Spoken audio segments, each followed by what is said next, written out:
Welcome to the Mariah Mitchell Association Science Speaker Series for the month of September. I am Janelle Gurley, and I'm the Director of Science and Programs here at Mariah Mitchell Association. And this evening, we are esteemed to be joined by James Currie of Great Plains Conservation. I know that a few people are still joining, so while we wait for them in the interest of everyone's time, I will go ahead and just share a little bit about what Mr. Currie will be presenting about this evening, as well as his bio. So tonight's presentation is titled The Last of the Big Tuskers. James Currie will present an engaging discussion, The Last of the Big Tuskers, focused on African super tusker elephants. In the early 1970s, there were estimated to be about 1.2 million elephants in Africa. Today, there are approximately between 350,000 to 400,000. An even more alarming fact is that we're losing Africa's super tuskers, elephants with at least one tusk that weighs 100 pounds or more, at an alarming and astounding rate. Today, only about 20 remain. At the same time, entire elephant populations are increasingly becoming completely tuskless, a sort of human-induced evolution that is being fueled by the insatiable demand for ivory. Currie produced the multiple award-winning documentary on elephants, Last of the Big Tuskers, filmed in part in 2018 at Great Plains' Old Donyo Lodge, set in Kenya's Chyulu Hills. And if I pronounce that incorrectly, please forgive me. This fascinating presentation will give you insights into the immediate need to protect these giants of Africa through some intriguing conservation techniques. Currie is a South African-born wildlife expert, elephant specialist, and head of sales and new development for the Americas at Great Plains Conservation. A lifelong conservationist, he is best known as host of Nikon's Birding Adventures, 10 seasons on Discovery/NBC, A Wild Connection, and the award-winning documentary, Last of the Big Tuskers. He has also hosted National Geographic's Aerial Assassins, appeared in Twitchers, and created 2 National Geographic video lecture series on birding and African safaris. He has led wildlife and birding tours across the globe for more than 20 years and is a highly sought after speaker. So we are so fortunate and grateful to have him with us this evening. And he has presented at the Explorers Club in New York, the National Audubon headquarters, and international travel conferences. He is the author of When Eagles Roar and has contributed to major media outlets, including the Wall Street Journal and Martha Stewart Radio. In addition to his media and guiding career, Currie holds a master's in sustainable environmental management and has worked extensively to connect conservation with local community development in Africa. Originally from South Africa, he now resides in West Palm Beach, Florida, with his wife and 3 children. James, it is such a pleasure to welcome you this evening. Thank you for joining us. Thank you so much, Janelle, and welcome, everybody. I hope that you can all hear me well. I'm speaking to you all from West Palm Beach, Florida, where it's very rainy at the moment. So give me a second while I just share my screen with you. Not a problem. It's misting and very true to the gray lady here on Nantucket this evening. Great. Okay. So I'd like to tell you about a journey that began, just over 10 years ago now, regarding a particular elephant in Africa. And I was out there trying to do a spec film called Last Chance to See. It was going to be a series that was being filmed for, I believe it was Animal Planet at the time, or one of the other big networks. And the whole premise of the series was to show the audience things in our world that you have to see now before they're gone. And think the pyramids in Egypt, think big tusker elephants in Africa. And the original sort of promo for the film was around these big tusker or super tusker elephants. And I'm just going to play you, to open this, a sort of brief trailer of the film that we produced and that was brought out in 2018.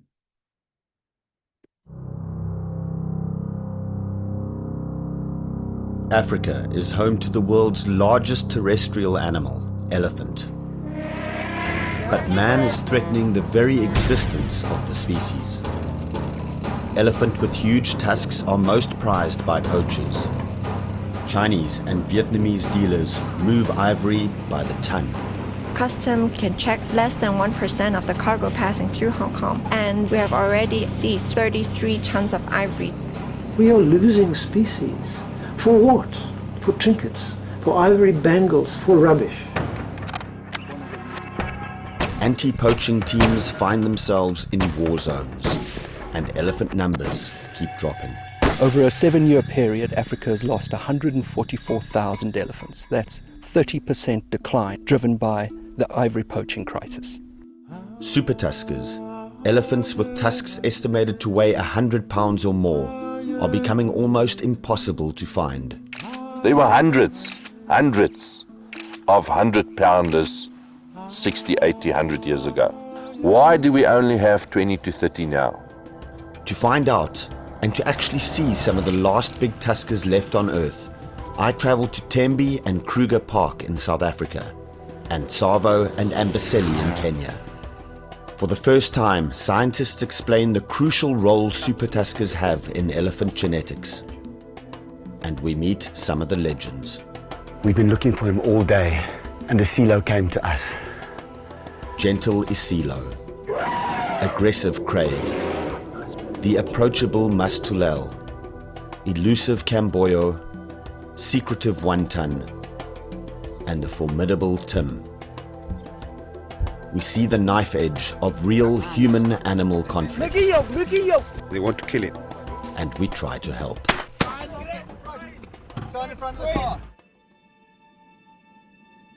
We are going into the sixth extinction because of us. What a legacy. We haven't even learnt their language, and we kill them.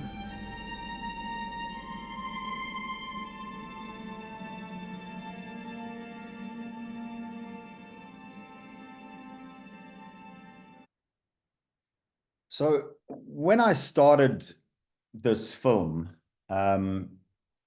basically we did this spec project, it went nowhere, and I decided to raise funds personally because I thought that telling the story of Africa's most majestic animals and most majestic elephants was very important. So I asked the production company if I could have access to the footage and pay them a price. And I got the footage from our very first trip there, and then embarked on this project to try and find the remaining super tusker elephants on our planet. The photograph that you're looking at was taken probably in the 1960s by a friend of mine in Palm Beach County here. And she was astounded to see these 2 super tusker elephants in Kenya, and was amazed when she heard my talk that she had had photographs of these elephants. And these were 2 very famous elephants called Ahmed and Muhammad, and they lived in Kenya and were actually given presidential decree whereby they were guarded 24/7 by armed rangers because they were in danger of being poached or hunted. And the biggest one, Muhammad, I think it was Ahmed actually. I believe one of them now is in the Museum of Natural History in Nairobi in Kenya, and his massive ivory is on display. He passed peacefully the way that all elephants should pass, guarded by these guardians that had been assigned to protect him for the rest of his natural life. And it was very common, 50, 100 years ago, for you to travel through Africa and see countless super tusker elephants. An elephant is a super tusker when it has at least 1 tusk weighing 100 pounds or more. And when I started the film, I was completely dismayed to find out that there were no more than about 40 left on the entire continent of Africa. And when I finished the film just 4 years later, after all the editing and everything that we'd done, we found out that that number had dropped to about 25, which is where it sits today. The story really begins in a tiny park highlighted in the center of your screens right now, called Tembe Elephant Park, right on the border of Mozambique to the north and South Africa to the south. And I actually started my career as a guide working at a place almost 30 years ago now, when I started as a guide, a place just south of Tembe. And I used to visit Tembe frequently as a guide, but I never ever saw super tusker elephants. And I was completely surprised when a friend of mine showed me this photograph of an elephant in Tembe Elephant Park, and my jaw dropped. And I said, I have to go out here and find an excuse to film him. And that's when we pitched the idea to the production companies and decided to do a series called Last Chance to See. And when that was not picked up, I embarked on producing a conservation film highlighting the challenges around these super tusker elephants. And this elephant in particular, his name was Isilo, which in Zulu means King of Kings.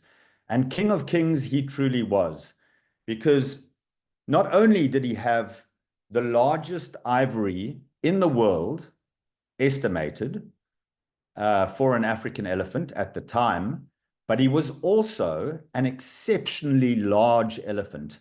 In his prime, he stood 13 foot at the shoulder and weighed over 7 tons in weight. And just to give you a perspective, superimposed side by side with him is a normal-sized elephant bull. So you can just see he looks almost mammoth-like. And when I got that photograph, we went out and we did that spec film or spec series on Isilo. And an amazing thing happened. We went looking for him for days and we couldn't find him anywhere. And I got woken one night in my tent inside the rest camp in the reserve and looked out and couldn't believe my eyes, because this majestic elephant came to us. Come on, this way. This way. Look, here he comes. Isilo's right next to the tent. Right next to the tent.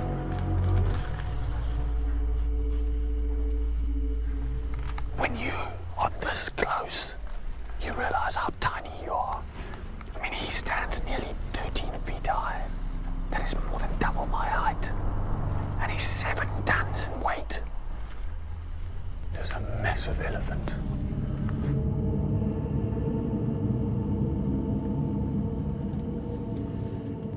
We've been looking for him all day, and Isilo came to us.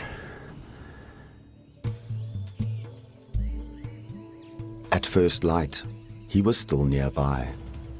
Hi, Isilo.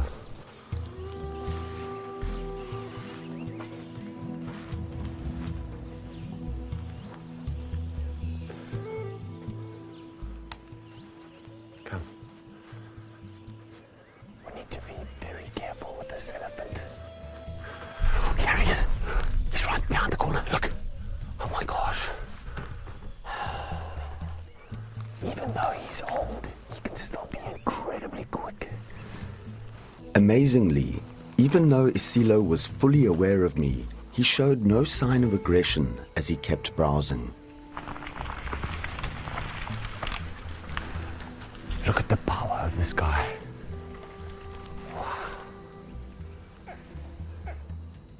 He is 7 tons of elephant.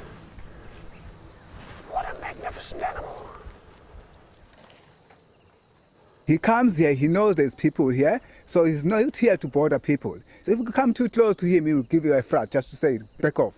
But otherwise, he's a very calm elephant. Now and again, he goes and destroys maybe a tent, but not on purpose. If he's eating and the tent is on his way, he might just lean on it a little bit. But it's not on purpose to destroy all man-made things. The gentle giant wandered out of the rest camp the way he came in. stepping over the flattened perimeter fence, unperturbed by us, back to his forest home.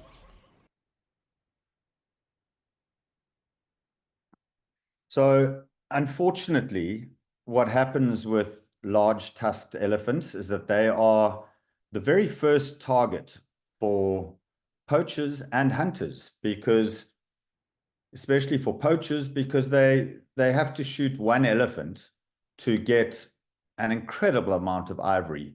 And with super tuskers, their ivory intact. And bear in mind that Chyulu's tusks were approximately 10 foot in length from the top to the bottom. They were absolutely massive and would have probably fetched a black market price of around $1 million for the set.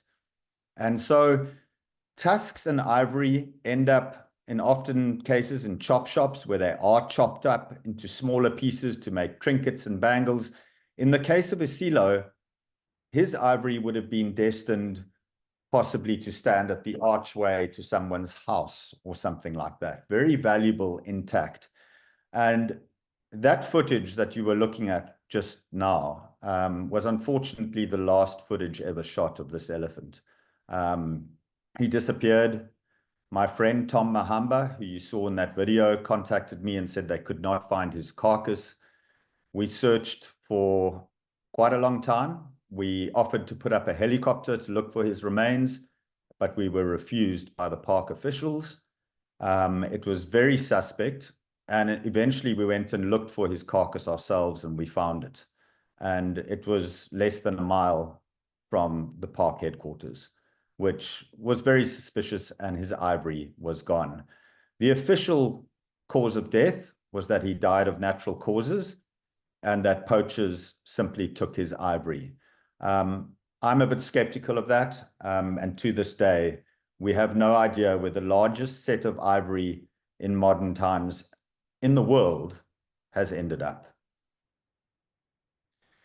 This is an old photograph showing you how prevalent large ivory was and what a prize it was for poachers and criminal rings around the world. And let's not forget that it's not just China and Vietnam. Sure, they might be the main culprits today, but let's not forget that America was probably the largest trader in ivory up until fairly recently. And ivory was used for piano keyboards. It's used for chopsticks in the Far East.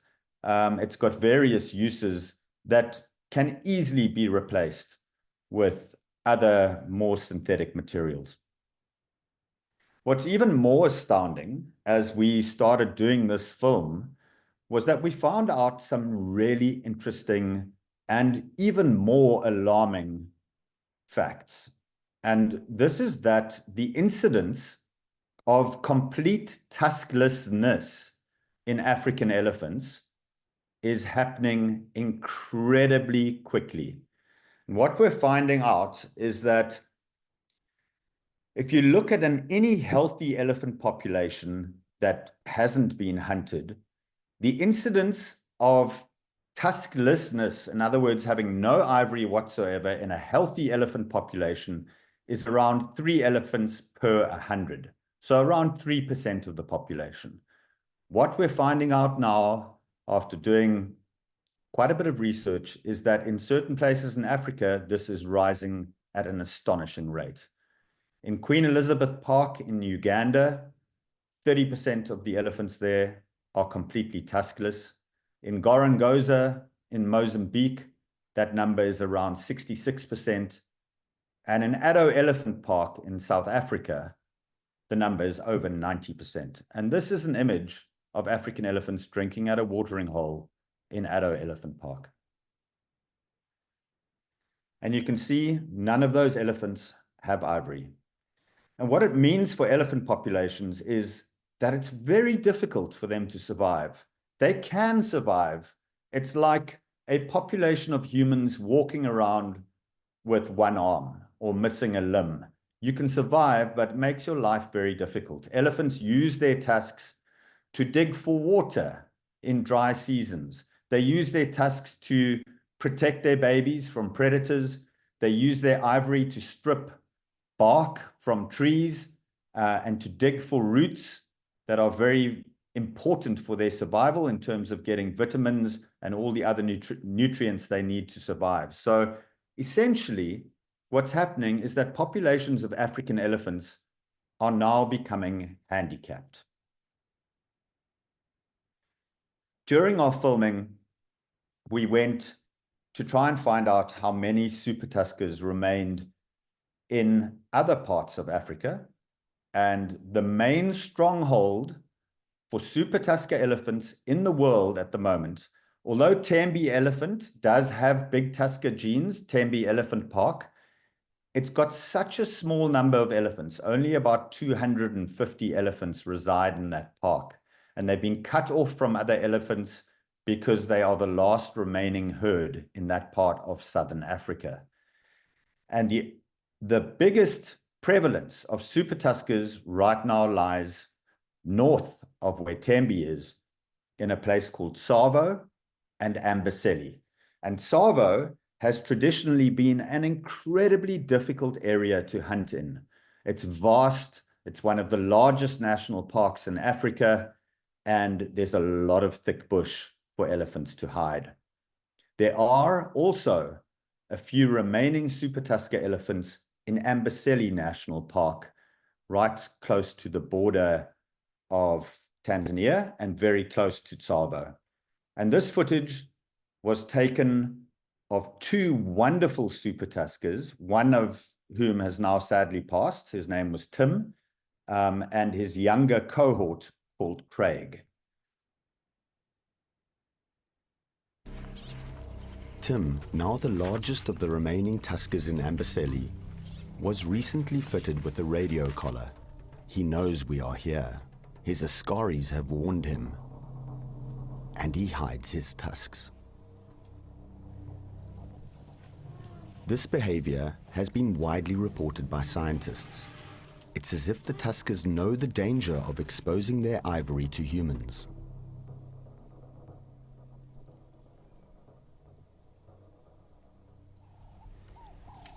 These are all the askaris, the front guard. And always, you'll find Tim behind, because these are the boys that are protecting him with their lives sometimes.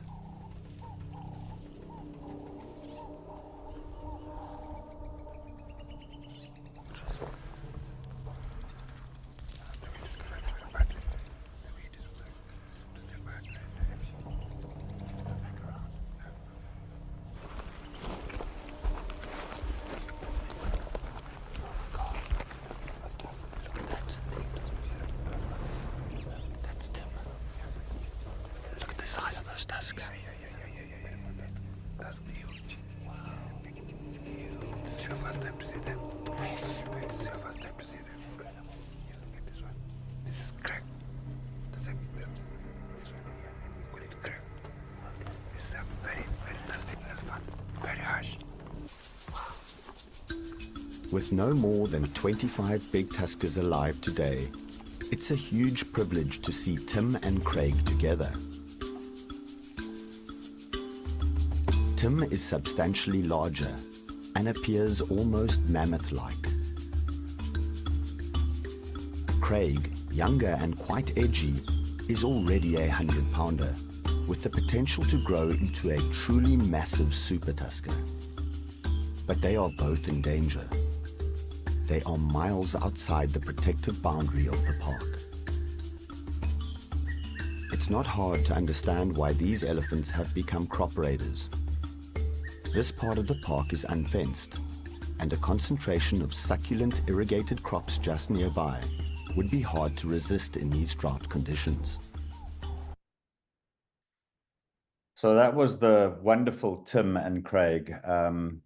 Tim passed away a couple of years ago, and his ivory was retrieved, which is fantastic.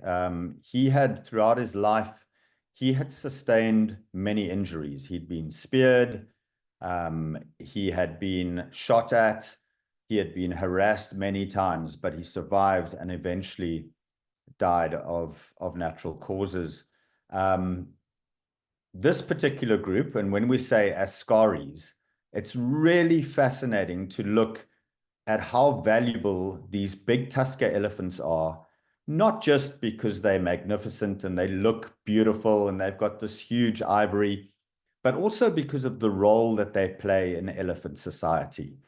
The bigger and more dominant an elephant is, the more respected it is within elephant society. And these younger bulls that you can see around these two super tuskers, we call them ascaris. And an askari is the Swahili word for warrior.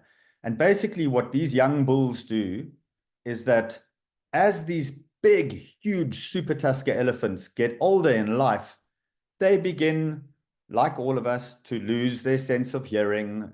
They can't see as well as they used to. They possibly can't smell as well as they used to.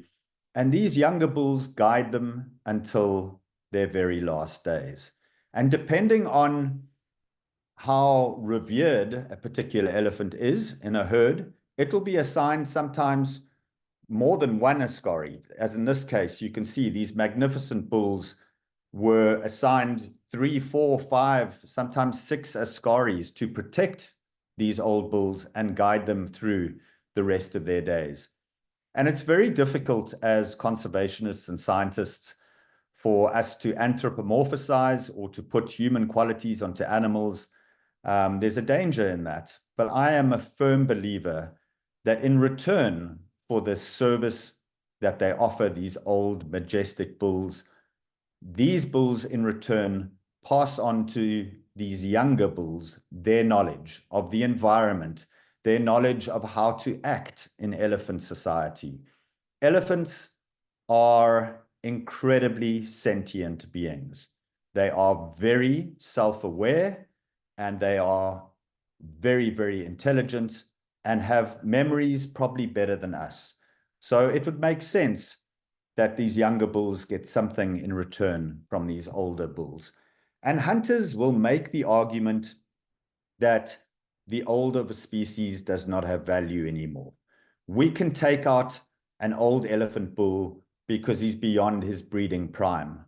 Well, this is absolute rubbish and could not be further from the truth when it comes to elephant society. The older a big bull like Tim gets, the more sexually active he gets right up until the end of his life. And he goes into periods of must, or what we call sexual activity in elephants, much longer than other bulls. And it's then that he is passing on those genes for large ivory. And for large ivory to persist in elephant populations, we absolutely need to find a way to safeguard these bulls before their tusks get really big and they're shot by poachers or hunters. And the tusklessness that I referenced earlier is definitely a cause of human-induced evolution, which is happening rapidly. Because we're taking out all the tusked elephants, we're leaving only the elephants with very small ivory or no ivory whatsoever as the nucleus for the breeding adults in these elephant populations. And I don't want my grandkids and my kids to grow up seeing elephants in the future without ivory, because to me, that is one of the most special and useful attributes for an elephant. I want to just close and spend the last 5 minutes or so just talking a little bit about African elephants and my experiences with them and how special they are. If you look at an African elephant, you'll be looking at something that probably no other creature looks more different to us than an elephant. It's got this strange merging of a top lip and a nose into this massive trunk. It's got huge teeth which grow into these massive tusks, and it's huge in size and looks completely different to us. But yet, I think that African elephants are probably the most similar to us, besides possibly chimpanzees and bonobos and the great apes, than any other creature on our planet. They have been seen to mourn their dead and to stand almost in complete sadness and pick up the bones of fallen comrades, passing them between other members of the herd. They're having these incredible memories, as I mentioned, memories that can stretch back for 50 years easily, and elephants will remember fine details.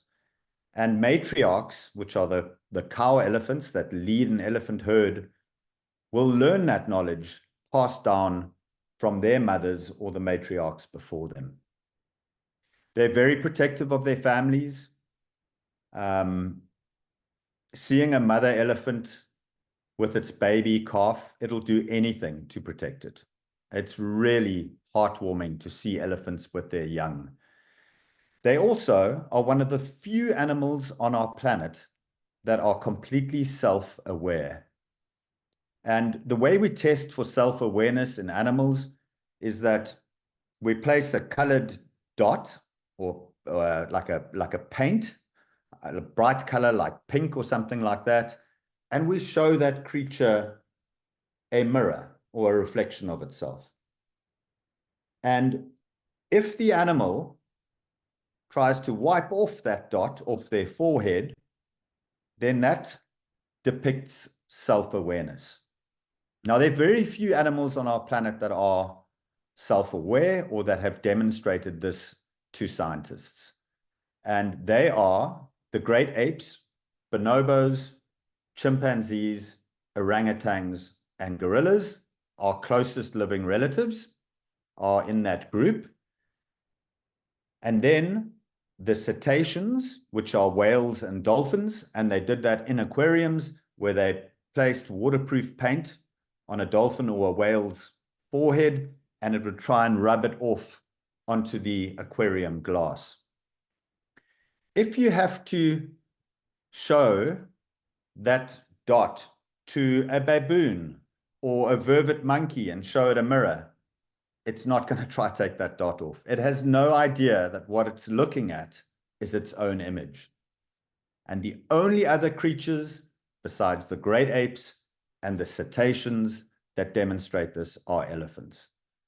So next time you're in Africa on safari and you see a herd of elephants drinking at a watering hole and maybe they pause for a little bit, they might not be contemplating what the water tastes like. They might be looking down at their reflection and going, ooh, I look handsome today. Or my goodness, I look beautiful today. Look how long my eyelashes are.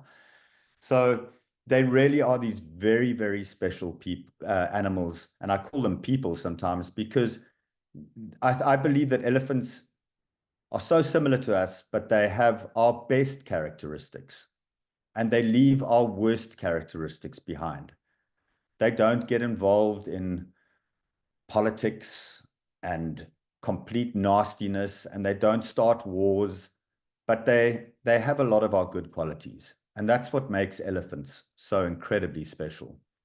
And one of those qualities that they often display is a sense of humor and mischief. And I'd like to close with a very quick shot demonstrating this. It's my belief that elephants don't like being filmed sometimes. I've seen this on numerous occasions. And in that one clip, you saw how elephants with large ivory will actually hide their tusks on occasion. And that shows a type of intelligence that we can only imagine at this stage. They have a very, very complex language, and we're only just starting to learn the intricacies of their language, most of which we cannot hear because it's below our ability to hear. The sounds are so low, the rumblings, but elephants can communicate with each other over vast distances in an incredible language. And it's believed that they also have dialects within different subpopulations, just like we do in our own language. I'll tell you one interesting thing before I play this clip and show you about the mischievousness and sense of humor that elephants have. There was a study done in Kenya fairly recently where, and this astounded me, where they took a population of elephants and they did research on them as to whether they can recognize differences in human dialect. And they took the same group of elephants that lived amongst two different tribes in Kenya, the Kamba people and the Maasai.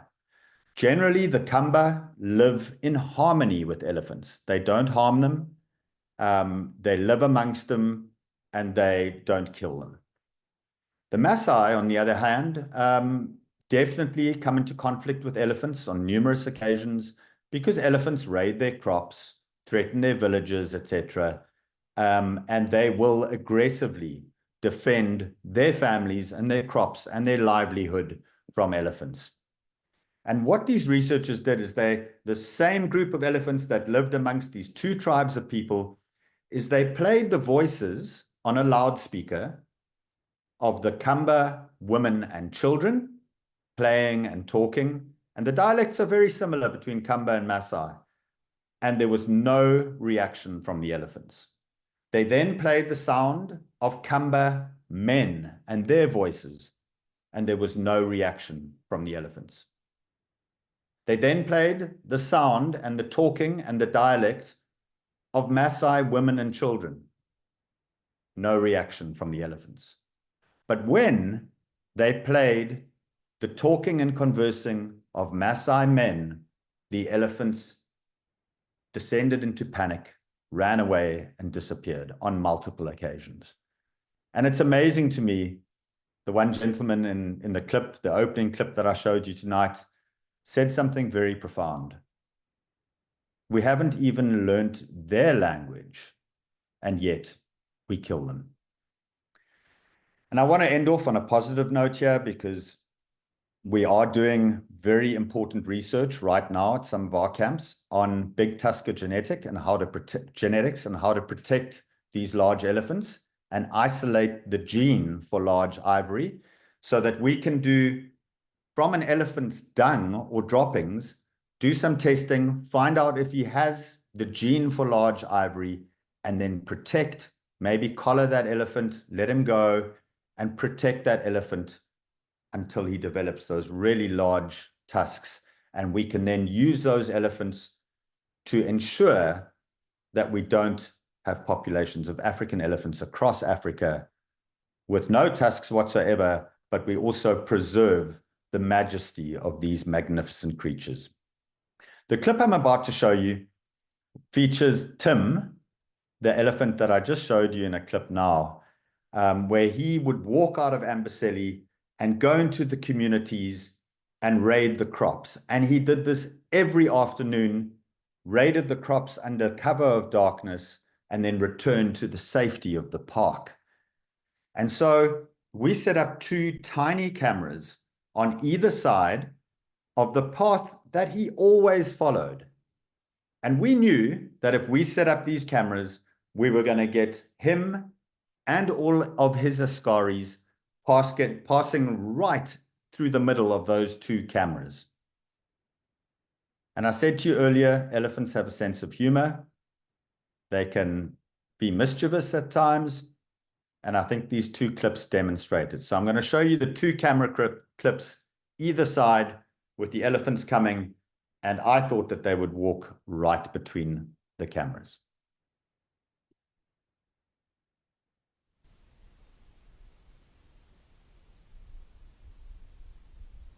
Look at the front askari here. He locks onto the cameras. You can see them. And now, instead of walking between the two cameras, he diverts. And he's talking to the whole herd as he's doing that. They walk behind. And in the background, you can see massive Tim with his ivory almost touching the ground coming behind. He's been warned. And they divert.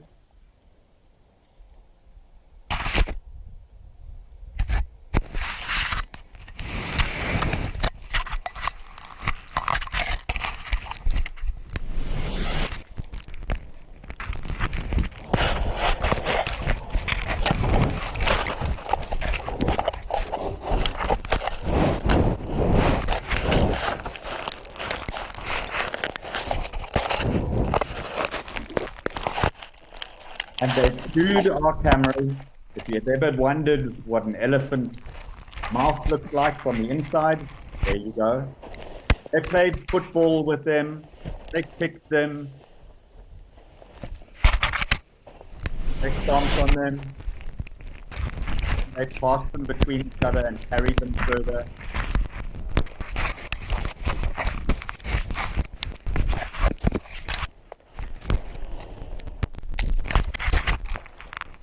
And of course, I'm watching this from a distance going, oh my gosh, we've lost all our footage. This is terrible. Even that one. But these cameras are quite resilient. Wow. Are they? He ate our camera. What happened here? What happened here? The two, they come back.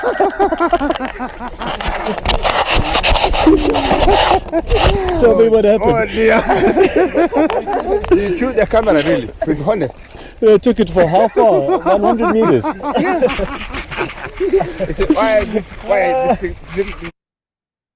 So I'd like to end on that happy note and just let you know that the film came out in 2018. As a result of our film and some of its viewership, we managed to get a local community close to Tembe Elephant Park to give up a lot of their land for elephants. They've always lived amongst elephants. These are the same elephants that Chyulu lived amongst before he died and his ivory was stolen from us. A piece of the heritage of Africans and South Africans was stolen forever from us, the largest ivory in the world. But thanks to us doing this research and this film, we've now managed to double the size of the park for these elephants through a commitment from the local community, and this is still ongoing. And right now, we're currently looking into research at one of the camps that I represent in Kenya to do genetic testing on the dung of African elephants with large ivory to find out if we can isolate that gene and put together a conservation plan for these magnificent animals going forward. I'd like to thank you all very, very much. And we've got a few minutes to take some questions. James, thank you so much for such wonderful insight into these big tuskers and just how majestic and important they are to not just the ecosystem, but to the history that we live in right now. When you made the connection between, of course, mammoths and elephants, these big tuskers, just like, wow, okay, so we didn't live in this time where mammoths walked, but we've been shared what that was like. And the fact that we live in this time where this organism is at risk in the same way, to think that, you know, even kids that I don't have yet, that I might have in the future, that they may never get to see these organisms and witness how they interact with the ecosystem. It's just, that definitely blew my mind. It's something that lives back there, but not at the forefront of my brain. So thank you so much for the work that you have done to just highlight how important it is to not only protect these species, but also to honor their story and to give them more life. So thank you, thank you, thank you. You're most welcome, most welcome. And go ahead, sorry. Are there any questions, Janelle, that I can answer? Yeah, I have one comment and a question from Hillary in the chat. Hillary said, and I agree with her fully, that was incredible to see. And the question rather that Grace has is, could drones be used to monitor the elephants and poachers' whereabouts?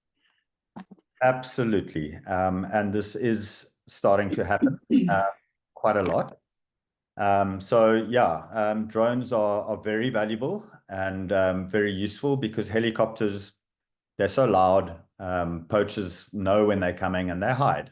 And so drones give us an amazing opportunity to pinpoint where poaching activity is happening and to apprehend poachers. I do just want to highlight one thing because I think it's important, and that is that, you know, a lot of the media portrays poachers as evil criminals. And I push back on that quite a lot because the history of conservation in Africa, South Africa especially, with the legacy of apartheid, has meant that that conservation areas and national parks have been reserved for the wealthy elite, with little benefits flowing out into local communities that live alongside wildlife. And often when people are hungry and they've got to support their families, they fall into other methods of securing an income and securing a livelihood. And often the poachers are the ones that get shot and killed. But really, the targets should be the criminal rings existing far afield, outside of Africa, that have no link to Africa.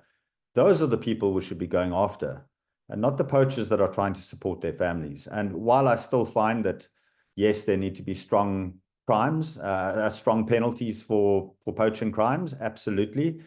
I find it very disheartening when, when poachers are shot and killed indiscriminately for trying to support their families. Now, if poachers, and often this does happen, when poachers are armed and they are shooting at ranges, that's a completely different story. But often we don't hear in the outside world the realities of what happens in the bush, and how many of those poachers have been executed simply because they're hungry. The other thing is there's another form of poaching in Africa, which is called subsistence poaching.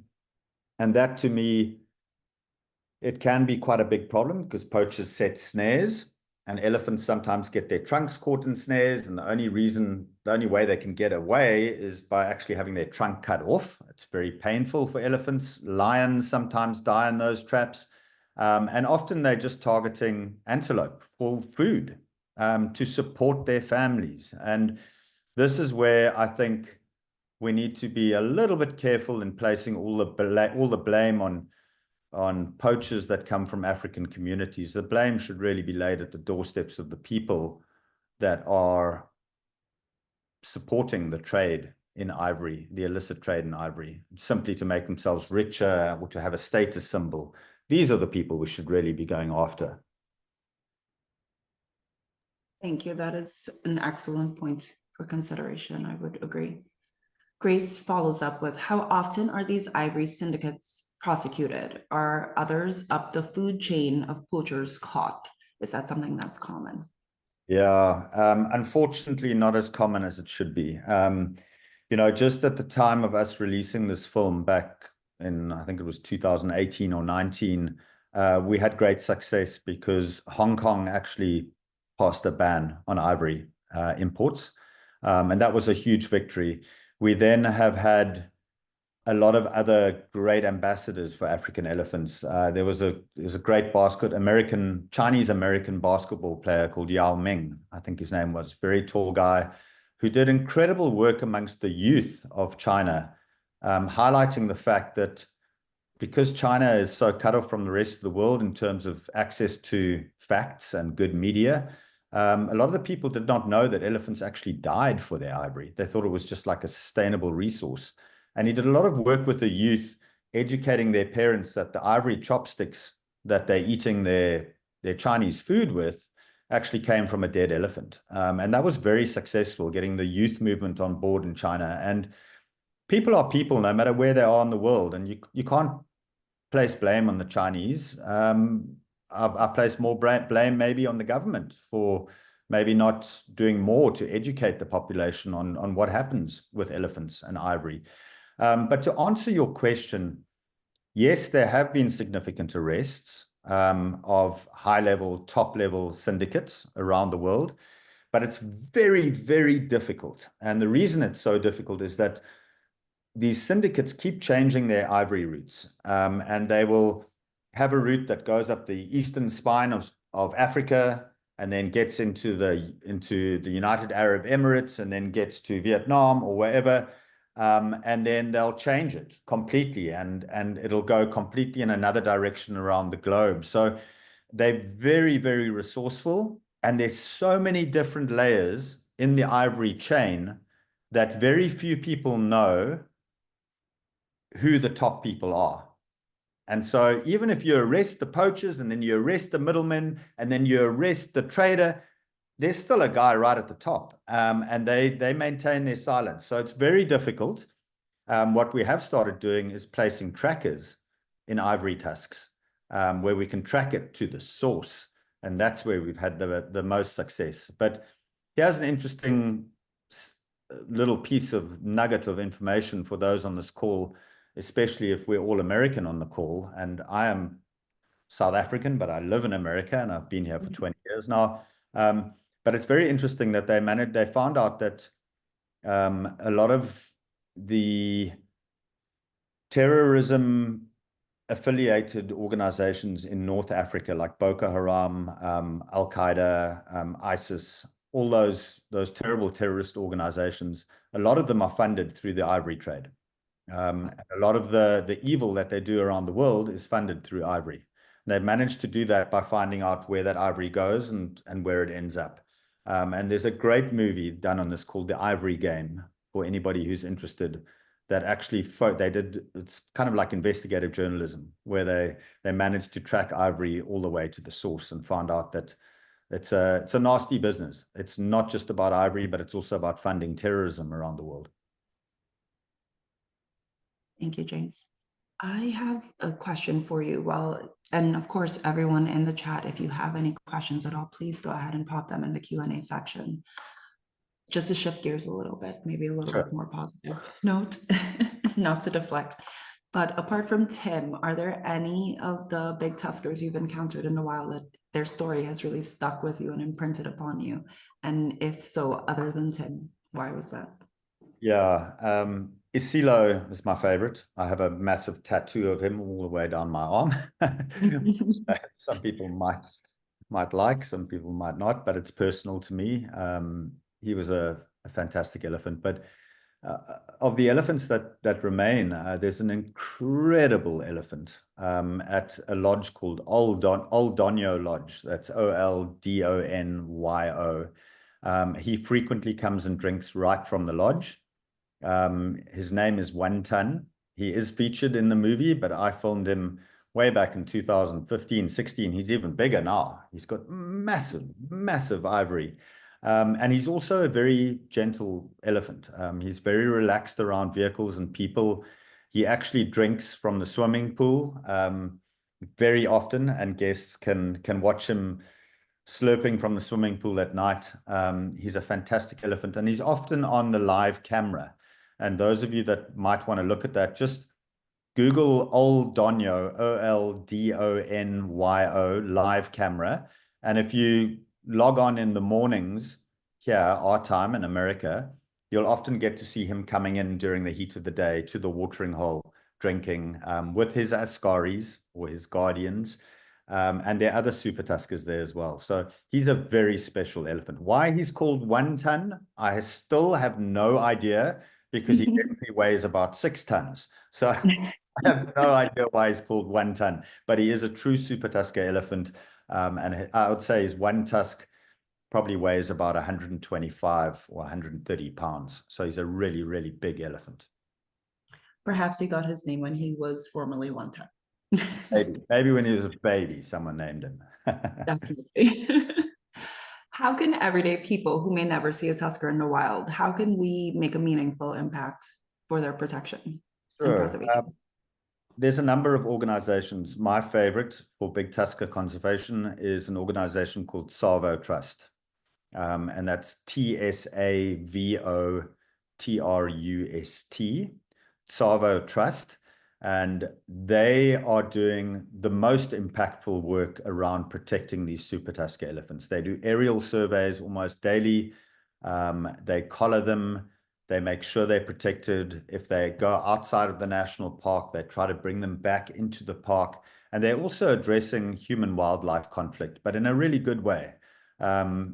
Recognizing that for a poor family living on the fringes of a park, if you lose your whole crop to elephants, you're going to naturally be upset and you're going to want to ward off those elephants. So it's looking at minimizing human-wildlife conflict. They're excellent. There's another great organization called Big Life Foundation that also work in that area. So those are I would say, the two best organizations to support: Big Life and Tsavo Trust. Awesome. Thank you so much for that. And just a follow-up question. Apart from their cultural and symbolic value, do these tuskers have a specific ecological impact that is often overlooked from a human perspective, in your opinion? The big tuskers? Mm-hmm. Absolutely. Because of their size, elephants are nature's gardeners, and elephants use their ivory, as we saw in that opening clip I showed, of putting their ivory between a tree and just being able to push it over. They really, the bigger an elephant is, the more it is able to shape the environment, and they are environment shifters and shapers and nature's gardeners. It's only in areas where elephants are contained inside a park with a fence that they can become destructive by wiping out too much vegetation. What happens when a tree falls down is that new growth flourishes, and it supports a whole range of life in the ecosystem, right from insects and grubs right up to the antelope, which then in turn support the lions and the predators. So they make a massive difference to environments, and shift and change them and shape them as they go about their daily lives in a positive way. It's only when we put these fake boundaries around elephants that we then blame elephants and go, well, they're destroying everything here, we have to cull them. No, drop the fences or move them somewhere. There's lots of places you can move elephants to where their numbers have crashed. When I was born in 1972, there were about 1.3 million elephants on the African continent. And today there's at best 400,000. So we've lost about 2/3 of Africa's elephants just in my lifetime alone. But as I mentioned, got to put a positive spin on this stuff, and we've got to do something around it. And I'm hoping that attitudes are changing around the world. I'm seeing lots of bright hope in places like China with the youth. I'm seeing people more engaged. I'm seeing conservation organizations learning from the mistakes of the past and looking at not culling elephants, but moving them to other areas. Rewilding is the future for African elephants, taking them to areas where they've previously been extirpated and bringing them back into those areas to flourish. Thank you so much for saying that. That was going to be my wrap-up question, of asking if you could imagine a world 50 years from now, what would success really look like for tusker, big tusker conservation, and what bold steps would we take to get there? So yeah, I feel like that touches on it. Yeah. And if anybody wants to reach out to me and is interested in supporting, please do. My email is james@greatplainsconservation.com. james@greatplainsconservation.com. And Janelle, feel free to share my email with anybody that has an interest, and I'll certainly point you in the right direction. Our foundation's also doing great genetic work right now on some of the super tuskers at Old Donyo as well. So either one of those three organizations would be very happy to get any kind of help. They do a great job.